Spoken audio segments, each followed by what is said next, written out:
as I've tried to come to terms with what this might all be about, I've come more and more back to the notion that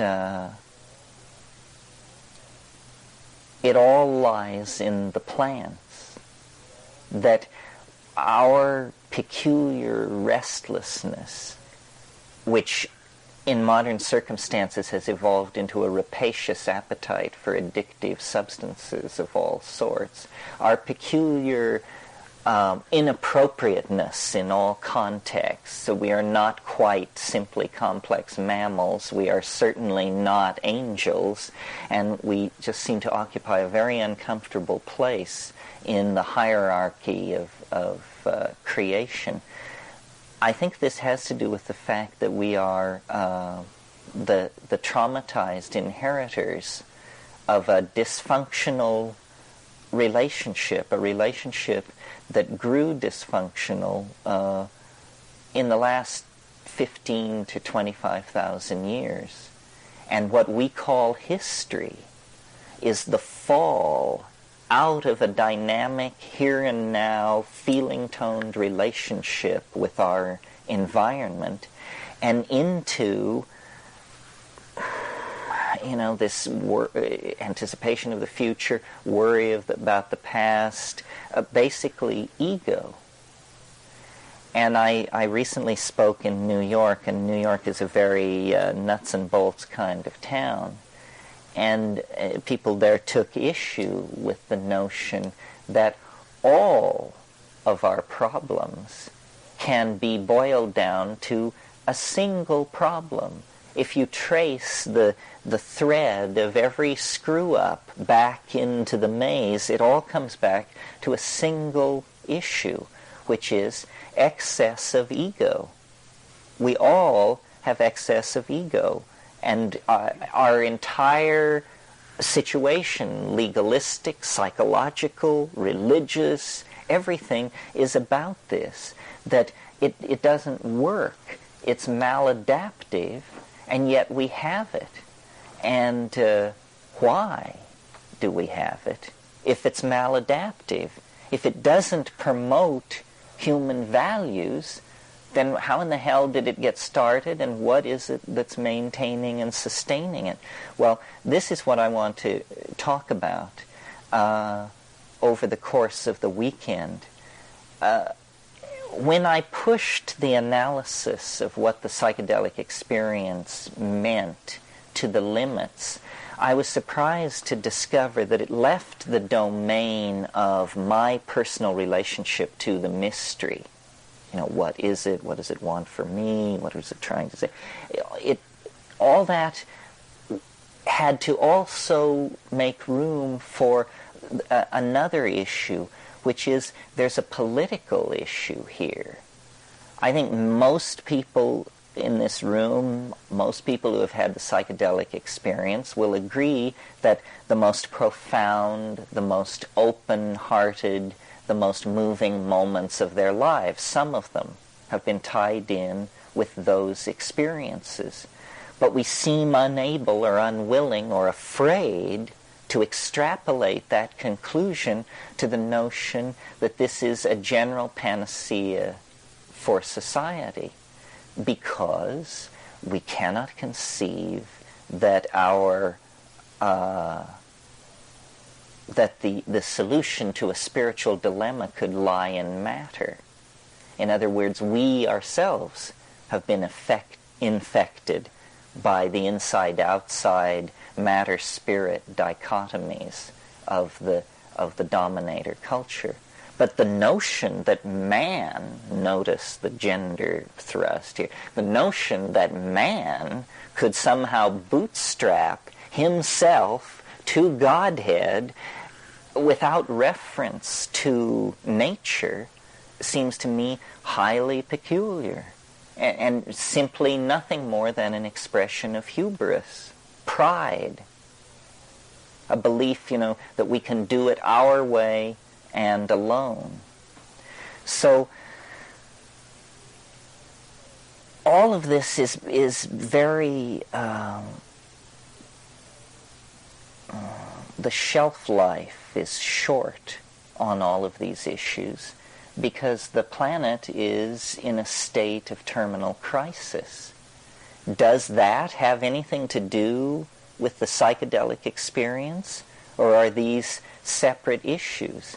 How can they be separate issues if the psychedelic experience is a mirror of the state of the individual and collective psyche, and if the planet is on a collision course with some kind of terminal crisis?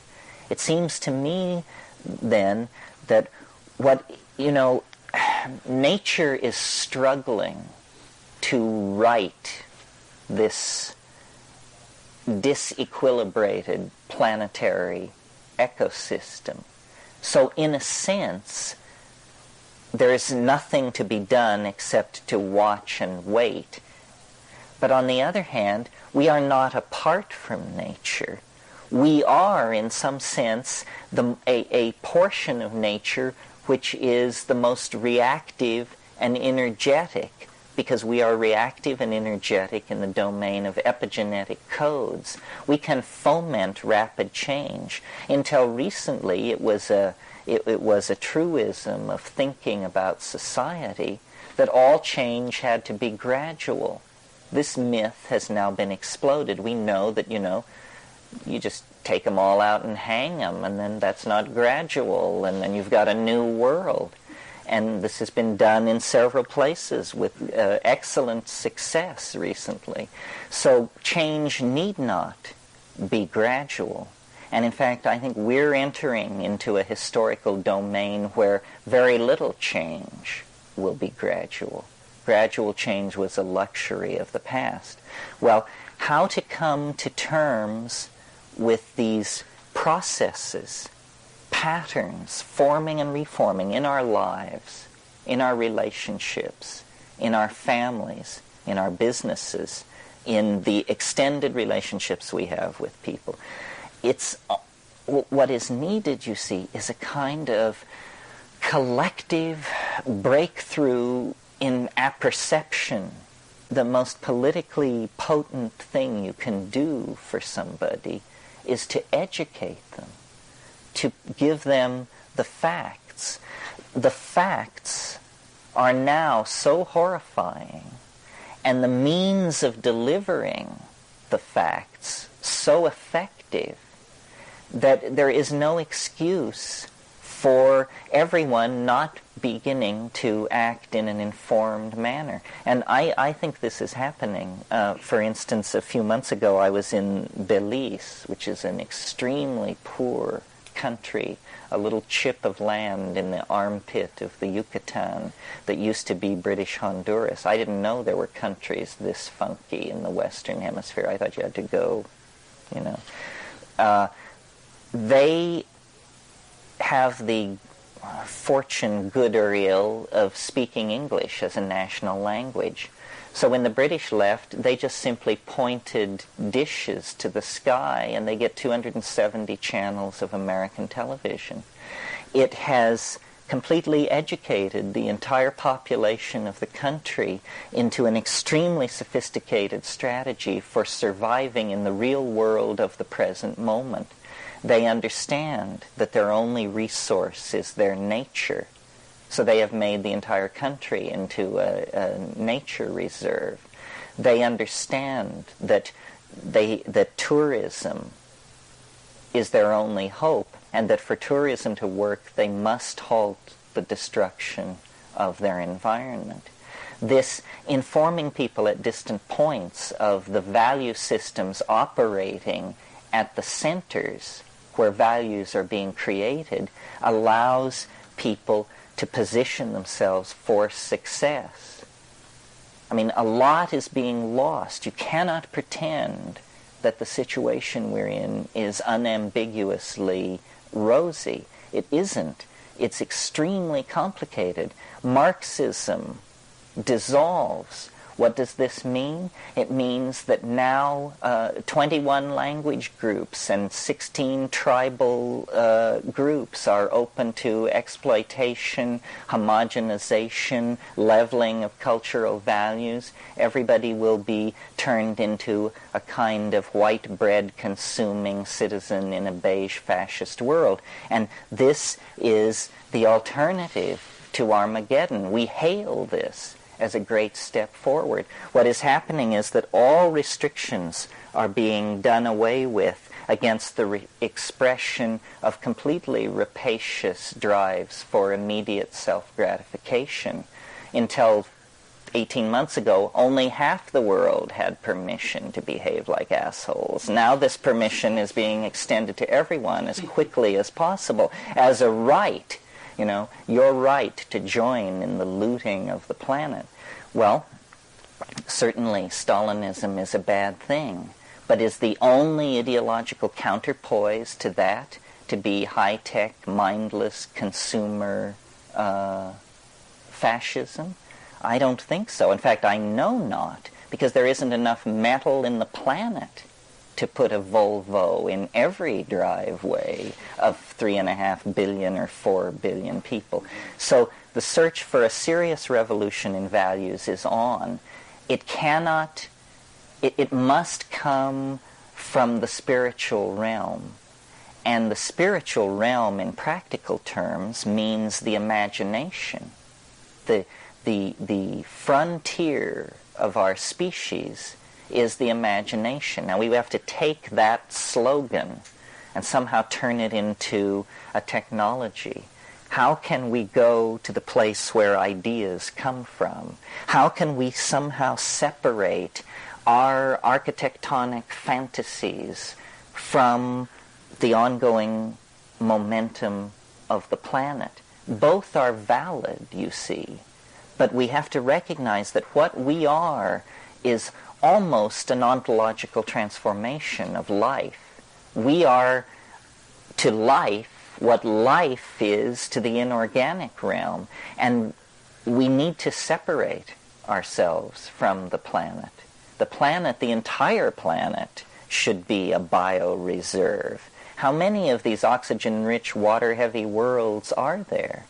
Now, of course, it's pie in the sky to talk about moving all heavy industry into space or to the asteroid belt or something like that.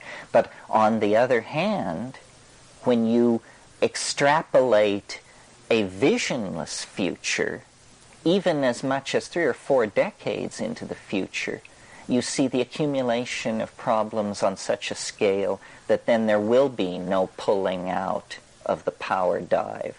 Because once a society passes a certain point in the process of dissolution, you just don't make a decision to change. I mean, it's too late. You don't have the engineering skills. You don't have the technical community. You don't have the resource extraction ability. It's all slipped through your fingers. Well, I think psychedelics are catalysts to thought, to imagination, to understanding. And we are like somebody who has been dead drunk while the house was burning down around us. And now we have awakened to the sound of falling timbers and the smell of smoke. And we have a certain limited amount of time to figure this situation out. We don't have 500 years or 100 years. Anybody who speaks in terms of solutions that require 100 years or even 50 years to implement doesn't understand the dynamics of the situation. History has some kind of will for its own transcendence, and I think we are now so close to the dropping of the mask and the realization of what the game was all along that the sense of this nearby revelation informs all of our lives. I mean, drives our dreams, our thoughts, the choices we make, why we're here in this room this evening. It's very big news, I think.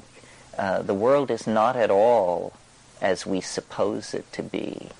I find that very amazing. I mean, that's the bottom line for me. I always think of these things in reference to that scene in 2001 when the anthropoid apes are leaping up and down and screaming and pointing at the monolith. That's what we're doing here in this room.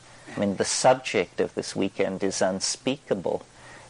It can only be obliquely indicated. Whatever you say about it is not true. And yet it is somehow the informing mystery of being, and it is not remote. That's the big news. That the previous human model, which is that we are all poor, groveling sinners, and that gnosis will trickle down to us from the wonderful folks up on top of the steep building nearby where they're conducting mysterious business with liver readings and stargazing, that model is insufficient and insulting, considering the situation we have been brought to by those very stargazing men wearing dresses. So I think what we have to do now is just take the machinery into our own hands. It's a matter of personal responsibility to find out what the world is really doing, what it is. What do you think's going on? What do you think this is all about? Who do you think you are? What do you think English is? How do you really cognize notions like the future, the past, where I've been, what I want?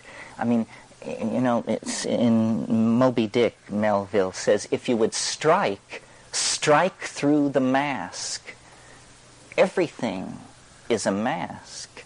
And just behind that mask lurks, well, what? That's the question. I mean, it's the thing which informs every individual existence, and that's fine, and people have always lived in the shadow of that mystery. But it is our weird privilege to live in an age where there is also to be a collective dropping of the mask, a moment of melting and recasting of what reality itself is to be. So, discussing this, convincing ourselves of it, and then working out the minute details of how it all is inevitable and couldn't be any other way is how we will occupy ourselves this weekend. I'm really conflicted in always in these situations because I feel, for some reason, I suppose it's an ego trip, that I want to be correctly perceived. I, as a person, want to be correctly perceived. And I think of myself as a reasonable person, a person sensitive to concepts like evidence, causality, so forth and so on. And yet, what I have to say is like completely unreasonable. I mean, a messenger bearing news of complete madness approaching from all directions. So, and I got into that position by staying pretty close to the principle of skepticism. I'm not a believer. In fact, when the aliens draped the mantle over my shoulders, they said, it's because you don't believe in anything. This is why you that's why you got this far, because you didn't believe in anything. And it's a good method. Normally, it's a method spawned out of futility. You'll say, well, fuck it, I don't believe in anything. But it's also very good for getting rid of a lot of crap, because the real stuff can take the test of skepticism. The real stuff doesn't have to be bowed down before, and, it works, it's on its own. The news is, and it's very hard news to get out because it's news about the structure of reality. The news is coming back from, 50, 60, 100 years of anthropologists, ethnographers, geographers, botanists, dealing with the most quote-unquote primitive people in the most remote parts of the world. The news is that reality is not at all as we imagined it to be, and that our prowess in the technical sciences is simply a cultural artifact, an accomplishment of ours. Some people do great tattoos. We send spacecraft to the stars. But it doesn't mean we understand anymore. And in fact, the evidence is building that our style of society is the historical equivalent of a temper tantrum. You know, that it has no viability. It's completely self-limiting. It's destructive.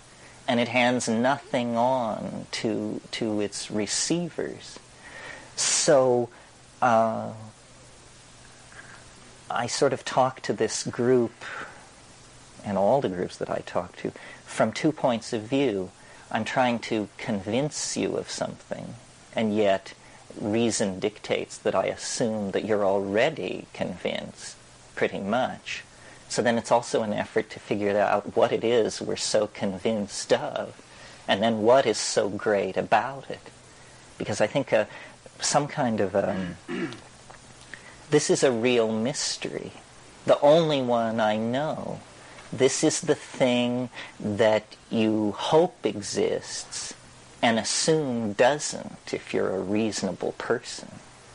Because it's that, you know, all the dreams of childhood, all the sense of magic and the dissolvability and transcendability of boundaries is returned, is affirmed in this experience. Well, yet here we are having this on the brink of a planetary meltdown of culture and ecosystem. So is this just some kind of dancing on the brink? Is it a kind of ultimate self-indulgence? Does it feed back into the central moral problem of the age, which is, what is to be done? You know, what are we to do? How can we be effective, whatever that means? Is there a discernible role for each of us to play in the metamorphosis and near death of the planet that we are now experiencing? Or are we simply to witness it? Well, I don't think there's any point in thinking about these kinds of questions unless you draw back to the big picture, to first premises. A good example of what I mean is, suppose we save the rainforests and stabilize the population and so forth and so on, and then 50 years down the line, the sun explodes. It means we didn't get it. We were not reading correctly the message nature was trying to hand to us. And so we did the wrong thing and are going to be blown out of the water for such churlishness. So what's important is to figure out what is going on before you start pushing in the process. And I don't think you can do it from within a culture. In other words, if you're a person of decent intent and moderate intelligence, and you read the great minds of your culture and study their thought, it's insufficient because everybody is bound within an illusion of language. The entire enterprise of culture is this illusion of language. Homer was as sick with it as Heidegger. So there's no going back or getting, no classic recension. What we have to do is reach past to some kind of experience. It must be anchored in an experience.